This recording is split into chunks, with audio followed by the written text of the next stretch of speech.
El camino de baldosas amarillas. En mi memoria están grabadas muchas escenas de la película El Mago de Oz, pero hay una imagen en concreto que me fascinó desde el primer momento que la vi, el camino de baldosas amarillas.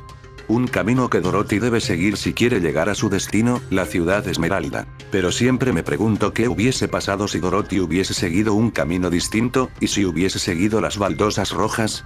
¿Dónde estaría ahora? Esto creo que es algo que nos hemos preguntado alguna vez. ¿Qué camino debemos seguir? ¿A dónde nos llevará la dirección que vamos a tomar? ¿Nos estaremos equivocando? Y aunque es algo imposible de saber, ya que el destino no está escrito para nadie, lo que siempre he creído que debemos afrontar estas decisiones con la mayor confianza posible, a través de una conciencia crítica que no solo se forja a lo largo de los años, sino que además debemos apoyar siguiendo un camino de conocimiento. Para mí el camino del conocimiento parte de una base tan simple y a la vez tan complicada como la lectura.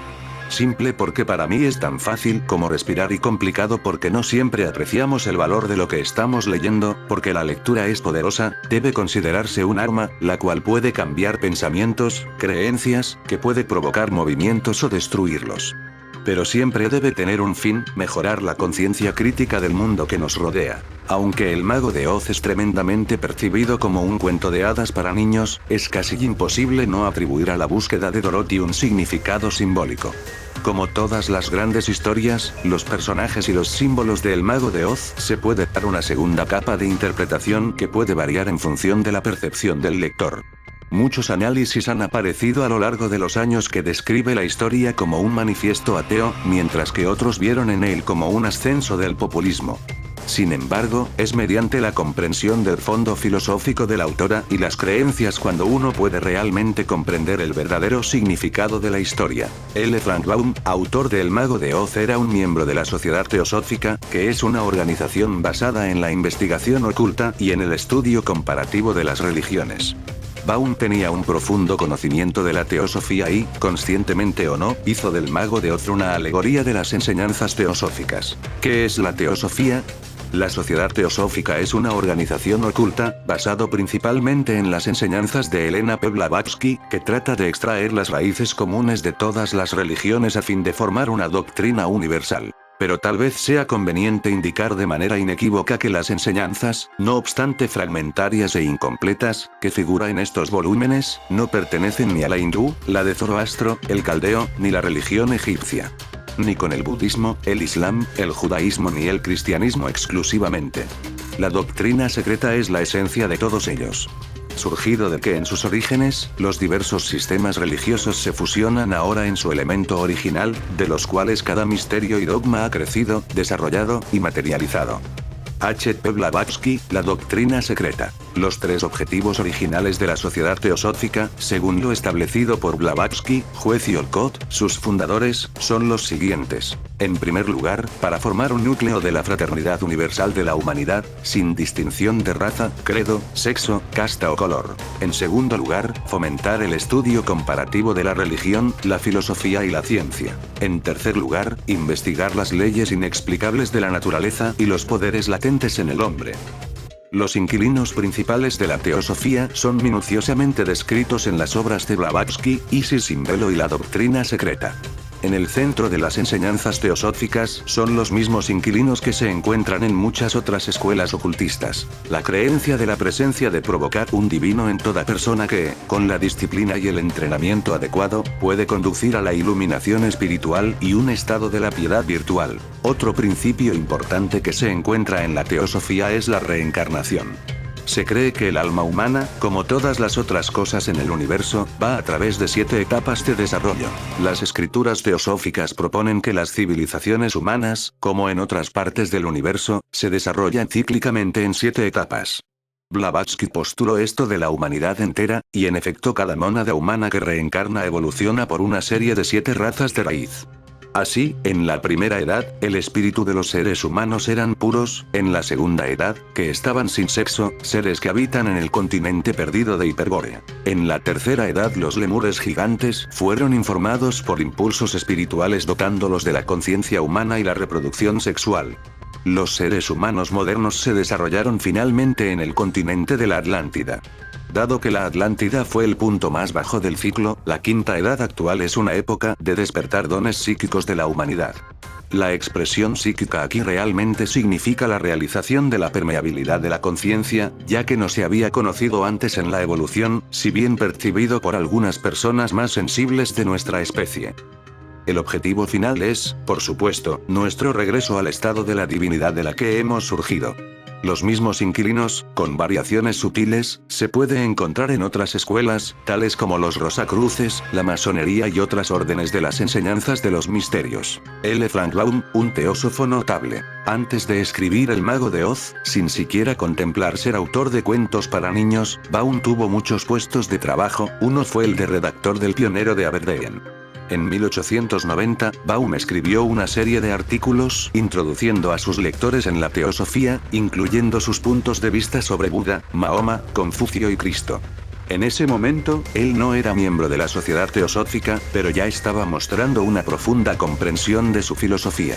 Reflexiones. He aquí un extracto de su editor. Entre las diversas sectas tan numerosas en los Estados Unidos de hoy, donde encuentran su base fundamental en el ocultismo, el teósofo está preeminente, tanto en la inteligencia y en el punto de los números. La teosofía no es una religión. Sus seguidores son simplemente buscadores de la verdad. Los teósofos, de hecho, son los insatisfechos del mundo, los disidentes de todos los credos, que deben su origen a los sabios de la India, y son numerosos, no solo en el famoso Oriente Místico, también en Inglaterra, Francia, Alemania y Rusia. Ellos admiten la existencia de un Dios, no necesariamente de un Dios personal. Para ellos, Dios es la naturaleza y la naturaleza es Dios, pero a pesar de esto, si el cristianismo es la verdad, ya que nuestra educación nos ha enseñado a creer eso, no puede haber ninguna amenaza a ello en la teosofía. L. Frank Baum, Aberdeen Pioneer, sábado, 25 de enero 1890. En este año que tanto y tanto he hablado en mis vídeos 1890, de cómo Van Gogh y Nikola Tesla abrieron un portal dimensional. El mismo año que Van Gogh pintó su Noche Estrellada, donde se podía ver ese portal 1890. En ese año introdujo a sus lectores en la teosofía L. Frank Baum. Entre las variadas sectas, tan numerosas hoy en América, que encuentran su base fundamental en el ocultismo, las teosóficas se distinguen tanto por su número como por su inteligencia. Reflexiones. En otro de sus Editor's Choice, Baum discute el uso del simbolismo místico en la ficción, algo que llevó a cabo 10 años más tarde con El Mago de Oz. Hay una fuerte tendencia en los novelistas modernos hacia la introducción de alguna vena de misticismo o de ocultismo en sus escritos. Los libros de este carácter son ansiosamente comprados y leídos por el pueblo, tanto en Europa como en América. Esto demuestra el deseo innato en nuestra naturaleza para desentrañar el misterio, buscar alguna explicación, sin embargo ficticia, de lo inexplicable de la naturaleza y en nuestra existencia diaria. Porque, a medida que avanzamos en la educación, nuestro deseo de que aumente el conocimiento, y estando menos satisfechos en permanecer en la ignorancia de esa fuente misteriosa de la cual emana todo lo que es sublime y grandioso e incomprensible en la naturaleza. Al final de este artículo, Baum aboga por más ocultismo en la literatura. El apetito de nuestro tiempo para las demandas del ocultismo se deben cumplir, y mientras con la mediocridad de la gente causará el mero sensacionalismo, esto conducirá en muchos al pensamiento más alto y más noble y más valiente. Y quién sabe si los misterios de estas valientes y más capaces inteligencias pueden desentrañar las edades en el futuro. L. Frank Baum, Aberdeen Pioneer, sábado, 22 de febrero 1890. 2 años después de escribir esos artículos, L. Frank Baum y su esposa Maud Gage se unió a la Sociedad Teosófica en Chicago. Los archivos de la Sociedad Teosófica en Pasadena, California, ha registrado el inicio de sus miembros el 4 de septiembre de 1892. En 1890, se publica El Mago de Oz. Cuando se le preguntó acerca de cómo Baum obtuvo su inspiración para la historia, esto fue lo que respondió: fue pura inspiración, se me ocurrió nada más sacarlo de la nada. Creo que a veces el autor tiene un gran mensaje que transmitir y él tiene que utilizar el instrumento a la mano. Se me ocurrió que ese medio, y creo que la clave de la magia me fue dada para abrir las puertas a la simpatía y la comprensión, alegría, paz y felicidad. El Mago de Oz es muy apreciado dentro de la sociedad teosófica.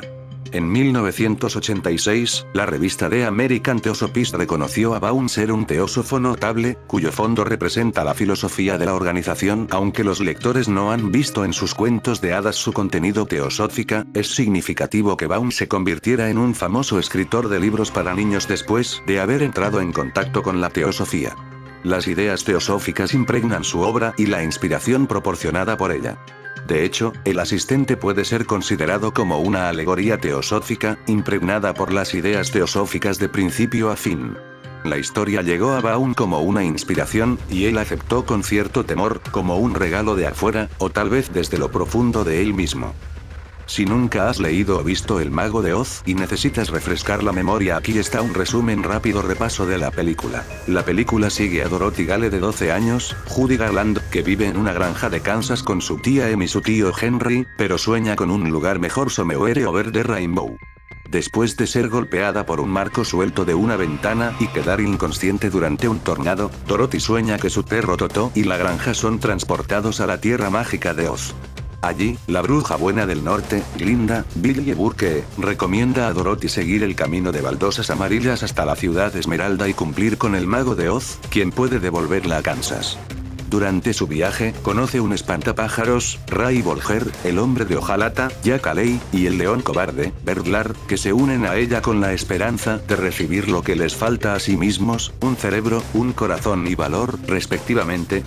Todo esto se realiza al mismo tiempo, tratando de evitar a la malvada bruja del oeste, Margaret Hamilton, y su tentativa de conseguir las zapatillas de rubíes que Dorothy recibió de Glinda. Lo dicho más arriba, toda la historia de El Mago de Oz es un relato alegórico de la trayectoria del alma a la iluminación, el camino de baldosas amarillas.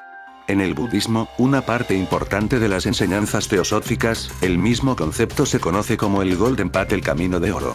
La historia comienza con la vida de Dorothy Gale en Kansas, que simboliza el mundo material, el plano físico, donde cada uno de nosotros comienza nuestro viaje espiritual. Dorothy siente la necesidad de ir sobre el arco iris, para llegar al mundo etéreo y seguir el camino hacia la iluminación. Ella ha pasado básicamente el nadir, demostrando la necesidad de buscar una verdad más elevada. Dorothy es llevada entonces a Oz por un ciclón gigante en espiral hacia arriba, en representación de los ciclos del karma, el ciclo de los errores y lecciones aprendidas. También representa la creencia teosófica de la reencarnación, la ronda de nacimientos y muertes físicas de un alma, hasta que es apto para ser divino. También es interesante observar que el camino de baldosas amarillas de Oz comienza como una espiral hacia el exterior en expansión. En el simbolismo oculto, esta espiral representa la propia evolución, el alma ascendente de la materia en el mundo del espíritu. He aquí una explicación de la espiral como un símbolo de lo oculto. Espiral: la trayectoria de un punto, plano general, que se mueve alrededor de un eje, mientras que continuamente se acerca o aleja de ella. También se usa para una hélice, que se genera mediante la composición con un movimiento circular con uno en una línea recta. La forma de espiral es una ilustración del curso de la evolución, que trae todo movimiento hacia el mismo punto, aún sin la repetición. La serpiente, y la figura en 8i, denota el Ogdoada y el infinito, representan el movimiento cíclico en espiral. El curso de Foat en el espacio es en espiral, y el espíritu desciende en la materia en los cursos de espiral. Repetir el proceso por el cual se deriva una hélice forman un círculo que produce un vórtice. Las espirales de la evolución cósmica complicado trae el movimiento de regreso al punto de que comenzó con el nacimiento de una era cósmica.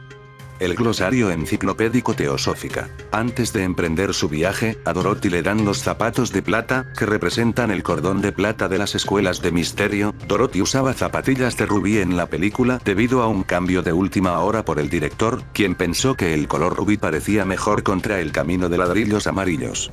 En las escuelas de ocultismo, el cordón de plata es considerado como el vínculo entre nuestra identidad material y espiritual. En la teosofía, el cuerpo físico y el cuerpo astral están conectados a través de una cuerda de plata. Un vínculo mítico inspiró en un pasaje de la Biblia que habla de un regreso de una búsqueda espiritual.